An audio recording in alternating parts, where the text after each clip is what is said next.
Noida international airport जेवर में 3 और रनवे बनेंगे। अब इस एयरपोर्ट में 5 रनवे हो जाएंगे।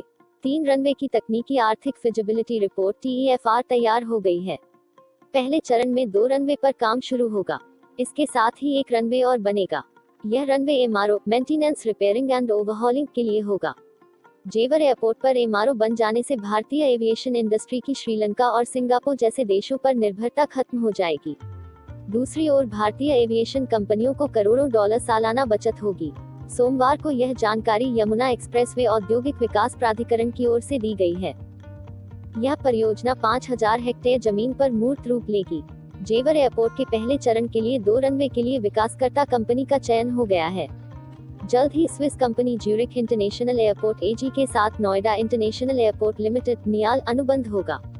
इसके बाद काम शुरू होगा। इसके लिए 1334 हेक्टेयर जमीन का अधिग्रहण हो चुका है। इसके लिए जिला प्रशासन ने किशोरपुर, दयानपुर, रोही, पारोही, बनवारीवास व रनहेरा गांव की जमीन का अधिग्रहण किया है। इस परियोजना में आने वाले परिवारों को बसाने के लिए जेवर बानगर में जमीन अधिग्रहण लगभग पूरा हो चुका है।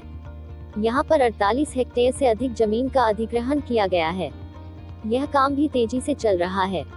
जेवर एयरपोर्ट के लिए 5000 हेक्टेयर जमीन आरक्षित की गई है। नियाल ने सलाहकार कंपनी PwC से 3 और रनवे के लिए TEFR बनवाने के लिए अप्रैल में कहा था। PwC ने यह रिपोर्ट तैयार कर ली है। अभी जहां पर 2 रनवे बनने हैं, उसके उत्तर की ओर 1 और दक्षिण खुर्जा पलवल मार्ग की ओर 2 रनवे बनेंगे। इसके लिए 3400 हेक्टेयर जमीन का अधिग्रहण किया जाएगा। नियाल अब यह रिपोर्ट शासन को भेजेगा। शासन से सहमति के बाद इस पर आगे बढ़ा जाएगा। प्रस्तावित 2 रनवे के उत्तर की ओर बनने वाला रनवे इसके साथ ही बनाया जाएगा। दरअसल यह रनवे MRO के लिए आरक्षित होगा। इसमें वही विमान उतरेंगे जिनका मेंटेनेंस होना होगा।